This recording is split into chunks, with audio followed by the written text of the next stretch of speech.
So yeah, really, I'm just terrified. No, really blessed by this opportunity just to be present here with many aunts and uncles, because I've really been impacted by by your life and your faith over the years, especially not because of where I'm at, because I'm in seminary. It's just because as I've journeyed the whole faith journey, I've witnessed it and been a tremendous beneficiary of um, of the gift that's coming on here. So um, I yeah, I'm just going to share kind of what's been going on for me over the past year, basically. Well, past 2 years have been just a huge impact within my own faith journey in my life. Even though at this, so I've been in seminary for this will be my 5th year that I've been in seminary studying in Detroit, and time really just flies by. Um, but the past 2 years have been a time of really being able to grow and learn, and that God wants a personal relationship with me, and that He's willing to pull me through lots of different. So I've been overcoming just various sins, and then trying to overcome also like just fear of speaking in front of others, and degrees of just what does prayer look like, and what does it mean for me to go towards living the faith, and how do I share that with others? Like, I have to experience it myself in order to effectively communicate it to others, and that's what I see God calling me to, is to be able to share with others in the ministry of the priesthood. But I need to have experienced it first. Is really what I've been seeing, and I thought that I had experienced it to a large degree. I thought that I had it made. I thought like, oh, I did net, and I had an encounter with God really in grade 10 would be like my conversion moment, where I actually chose the faith for myself. And so what happened there was, for me growing up, Mom and Dad were very open about the loss of Alita, my older sister, about that was a reality. And I'm just sitting here now, and her picture's just right beside me, actually. But what that brought to me was like this idea of praying for souls that have died. But for me, as I did that, it's like, yeah, but how great would it have been if she was here? Like, even though you're telling me to trust, what it would be better. I think it would be better if she was here with me. And so I really, it cast some doubt for sure into just the aspect of actually trusting God as a father, which I experienced is pretty crucial. And so really the turning point was in grade 10. I was doing a science presentation or project on the subject of hypoplastic left heart syndrome, which Alita died of. And during that time, I was able to really talk to Mom and experience just her sharing her own life and the struggles that happened, and what that looked like, and how you move on from that.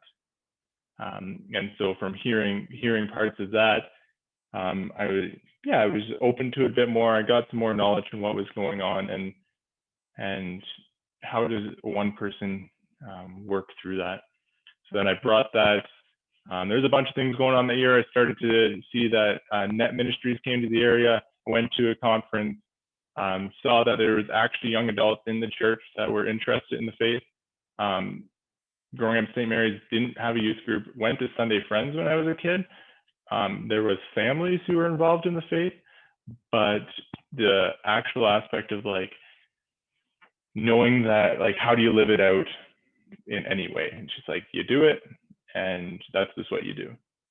And so a lot of these things were coming on, and then I got invited to a Steubenville Youth Conference in Steubenville, Ohio.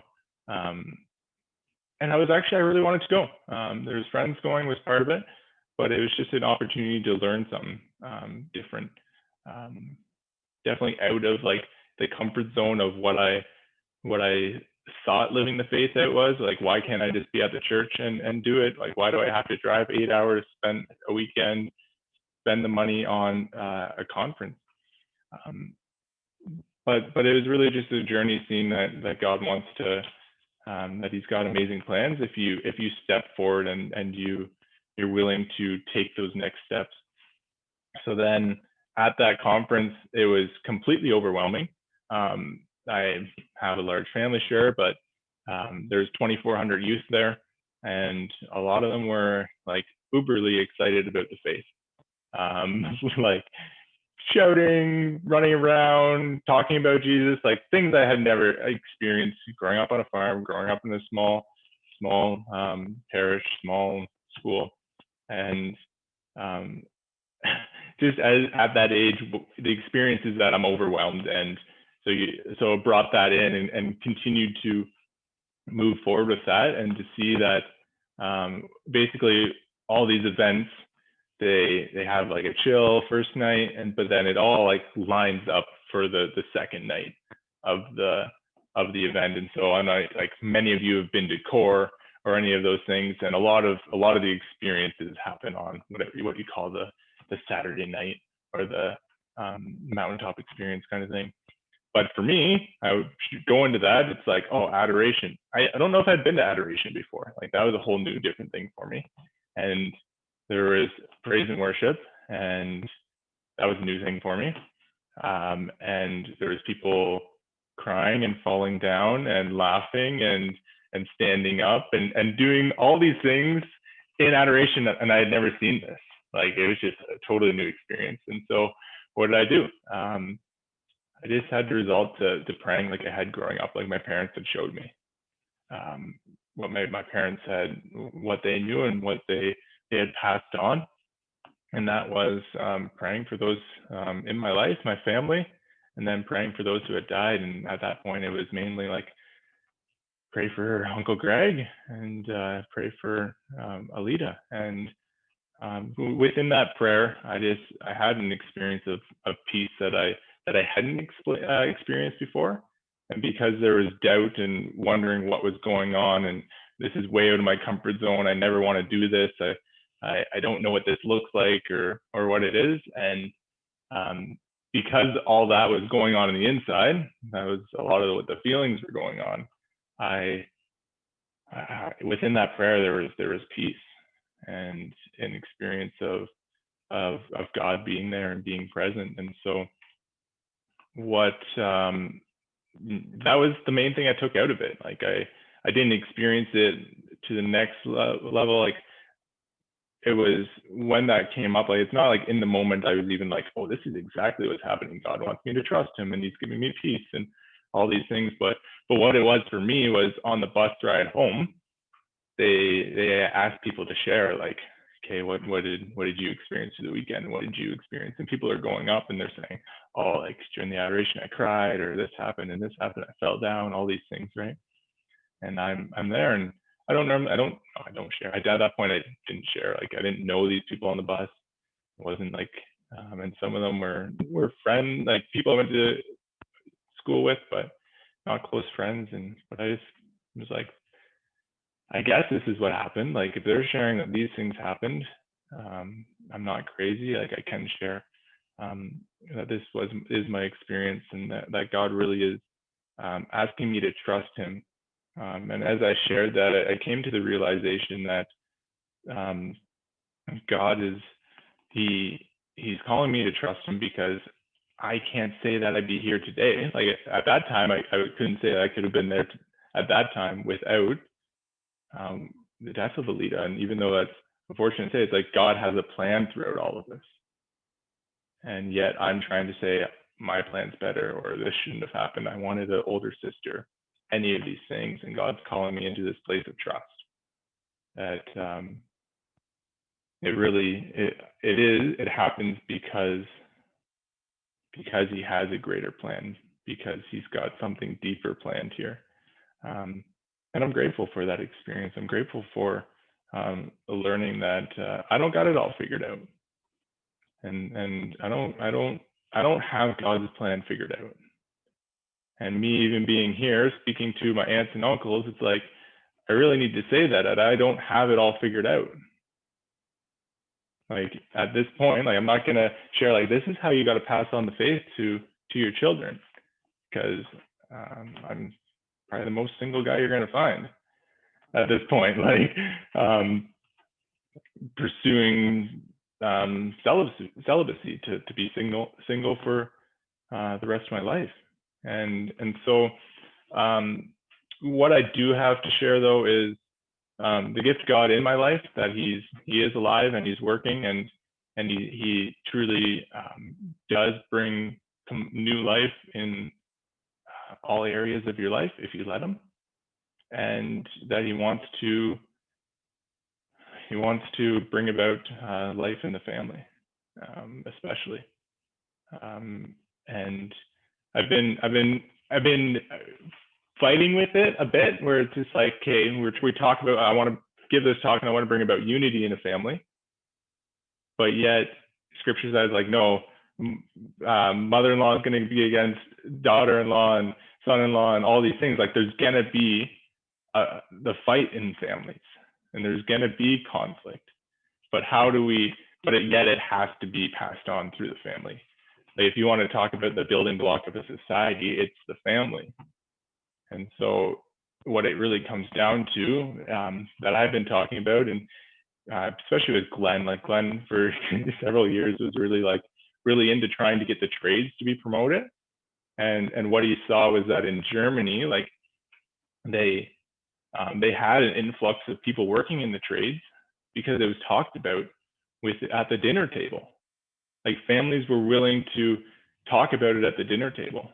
And then you look at the experience here in North America and the people I go with, and what's talked about at the dinner table. Well, a lot of people talk about you got to be a doctor, an engineer, you got to be successful, and that's what people are going to move towards. And so that's the contrast that you can have between trades and the academics. So where does that lie within faith? And so what is that faith that we want to pass on, and what does that look like? And so what I'm looking at a lot is, how do we talk about it? How do we talk about that in our own lives? Is it just something that you have to do, or is there something deeper than that? And so growing up, it was always communicated as, I have faith. Not always, but that's what my experience is. I have faith just because. And so just because wasn't necessarily a good enough answer for me. But then I was just talking to somebody within the past couple of weeks about this, and they were really sharing like, just because, but then they started talking about all the people that they work with, or that they talk to through their work. And it's like, I just don't get how they go about life without a deeper foundation. Like they have struggles and they're always talking about their problems, and they're bouncing problems off me, and I'm able just to be present and work with them. But it doesn't make sense that they can't have a deeper foundation, because I need that in my life. And I looked at them and I'm like, oh, so that's what you mean by just because sometimes, is you need a deeper foundation. And so what is that deeper foundation? How is your life structured on that deeper foundation? And so that's the biggest thing for me, is to be able to communicate what is that deeper foundation that you have, and how do you choose that, or how do you communicate that to your children, that yes, I go to church every Sunday, and it's maybe just because, or is it because I need the faith, I need to go to church because I need a foundation within my life, otherwise it falls apart. And then if I look at that, what else have you tried that didn't work as that foundation, and share that? Have you tried just pursuing money, is it, or just the friendships, or just the fame, or whatever it is? and being able to communicate that effectively in a way. And really it comes from, a lot of it comes, like, if without diving deeper for yourself, it comes from what you were taught growing up. And so that's why I'm sharing here a lot of like how I perceived it growing up, but then how I've also been experiencing just in myself and the various things I've done, and how do I make that choice to go deeper. Because I mentioned in the beginning, just like Simon Hartman had the rosary on his knee, and so practiced the faith, assumedly. And that's been passed on and passed on and passed on. And I mentioned that Kuno is the 8th generation. And so how has that been? So since we've been in Canada, that has been continually passed on. And so I look towards Grandma and Grandpa, and I really want to thank them for passing it on to you. And I've been able to receive that as a beneficiary. I thank them for their faith that they've chosen to live, to practice it, to teach it, to share about it through my life. Because I've seen the importance that it takes within their own life. They talk about it. They talk about how really it's just the culture that they grew up in, and they don't know anything. They don't see that it works any other way, but they've also continued to pursue it. It's like, I don't get how people don't have faith. And seeing it in their daily lives. So I sat down with them last Tuesday, and really just asked them to share where they had learned the faith from, and learned a little bit like that. Grandma, her mother had a deep look at Our Lady of Fatima, but she saw that she was joyful, that she had peace in her life, that she had a lot of like solace, I guess, or guidance from that. And they practiced the devotions and they prayed together, and her mother was able to show that to her. And the same as Grandpa, in a way, he was the months of May and October. And the rosary was really a pivotal part of that, which is really cool how we're here gathered after we just prayed the rosary all together. And thank you, Aunt Margie, for continuing to do that every Sunday, as a commitment to show that here's the importance that this half hour has on Sundays for our family, or a week, or just how like our family is bonded together. Because Grandpa, they would do May and October after dinner. Like, they had to do it after dinner to show that importance of it. His parents may have been purposely doing that or not, but he knew that if they didn't do it right after dinner, they were gone. Like, the kids there was work to be done. There's lots of things to do. And so putting that prime importance on it. And then, so those are the basic things that they were able to share that I took note of for how the faith was passed on to them. And then I just asked them about marriage encounter, because I've heard bits and pieces about that, and like that was a pivotal part of their life. I just asked them how they got involved in that, and that was really surprising to me to see how their faith just led them to take that right next step. So Grandpa was saying that, Grandpa, love him, because he rhymes dates. It's March 21st, 1981, and at least I think 81, and March 21st, and they went to a marriage encounter. They were invited, and at the end, all the couples kind of gathered together and they're saying goodbye and stuff. And one of the team couples stuck back and asked them, could we speak to you? And Grandpa reminisces that he thought he broke something. Like, they want to talk to me because I broke something. I was like, okay, great. But like, they took them aside and asked them if they'd be willing to come on the team and do it. And the normal practice at that time, Grandpa said, is we give you 6 months to pray about it and discern. But Grandpa found himself in Toronto May 4th of that year, like two months later. Like, they're doing it. Like, they weren't, I don't know if they were given the option up, but they just knew that they were go to Toronto, figure it out. Doesn't remember how he got to Toronto, doesn't remember all these things, necessarily, but remembers that they, at the conference, which I'm assuming was a gathering of many groups of Marriage Encounter, they gave them questions that you would write a talk around, basically, and said, yeah, sounds like you're going to be able to run the next Marriage Encounter for us. And Grandpa just reminisces that he doesn't remember being able to like write an essay, a paper, anything, but yet he's told he's writing a 20-minute talk or 3 20-minute talks for Marriage Encounter, and doesn't know how like it happens, but they show up in October and they run the event, and they ran them twice a year from 1981 to 1996.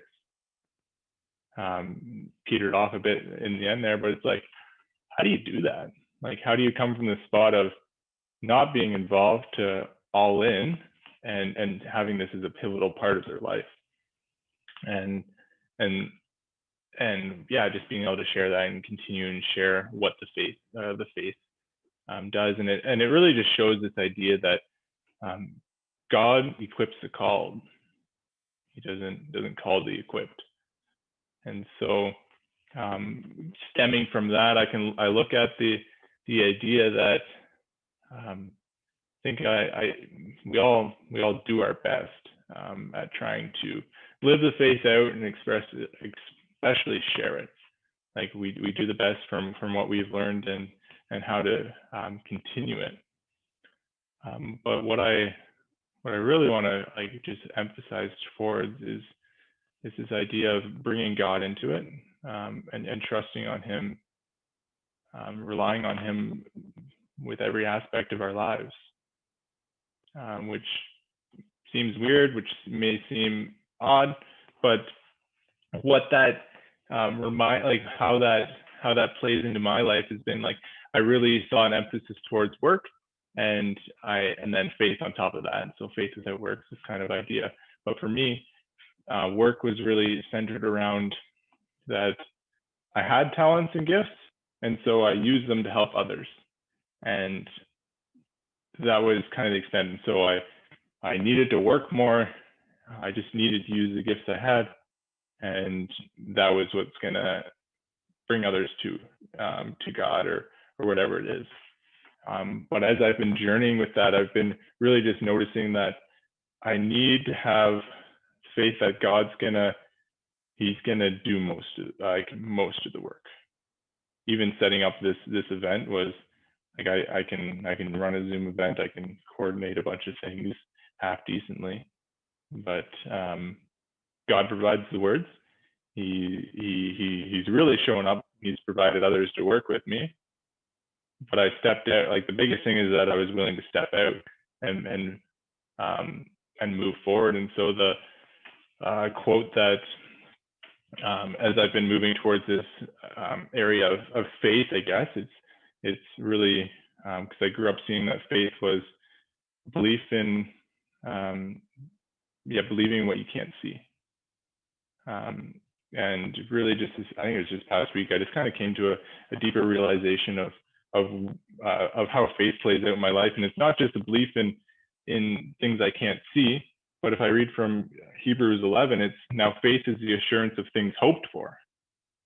So it's not just things I can't see, because that could be my imaginary friend, that can be my like fantasy, that could be stuff around that, but it's the faith is things. Faith is the assurance of things hoped for, the conviction of things not seen. And so, do I live my life in that area of faith by really hoping for the best for my family, hoping for the best for my children, hoping really for that the gift of that? And so, I think I'm on a half an hour here, so I better keep winding down. And the last thing I do want to say is this idea of how do we share that with our children. And what we're going to be doing just as we move into the next section is we're actually going to invite everybody.